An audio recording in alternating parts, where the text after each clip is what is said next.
show you one of my favorite spots for our last day in England. We'll go for dinner. We start in the city of York at Mannion & Co. for breakfast. Doug got stroppbretsada, which is Greek tomato feta scrambled eggs. His dish was light and tangy next to mine, which is the smoked mackerel rarebit with fennel and cucumber salad with beetroot ketchup. It's like a super savory and hefty grilled cheese for breakfast, but it had great flavor and it filled me up. Before leaving York, we took one last stroll along the river. We'll be heading to London to spend one night before flying back home tomorrow. We didn't want to risk train delays leaving from York. We brought a couple of light snacks on the train, raspberries and Doritos we got at Tesco. Doug didn't like the chips because it's too sweet for him, but the raspberries here are just so plump and juicy, and I've had them at least 3 times this trip. When we got to London, it was blazing hot, which is a strange feeling because we're usually here during winter months. As usual, we wanted our daily afternoon coffee and some snacks. We're gonna go to another WatchHouse location. Doug really enjoys it here. I got my flat white iced this time because it's scorching hot outside. Is this also called a short latte like a barista once told me? Let me know.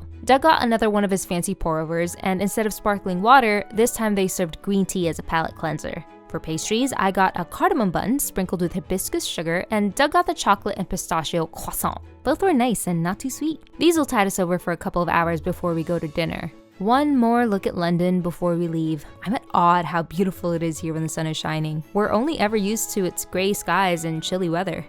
Alright, here's the dinner that Doug and I have been so excited about. St. John does really fun small dishes, usually with game meats or offal. It is a pricier experience, but I haven't found another restaurant that does what they do. For example, look at the dishes we got. Ox tongue with radicchio and pickled walnut. The tongue is so tender, and the radicchio adds crunch and bitterness that's balanced out by the tangy sauce. This dish is called...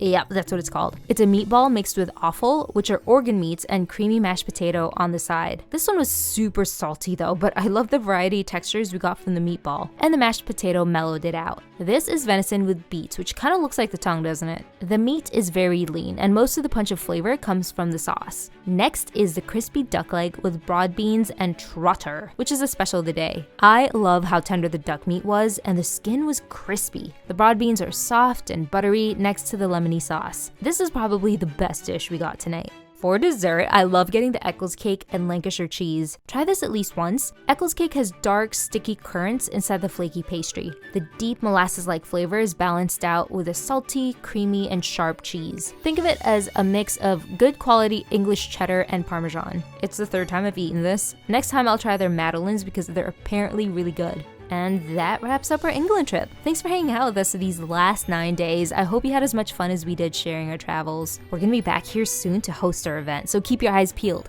We'll see you then, friends.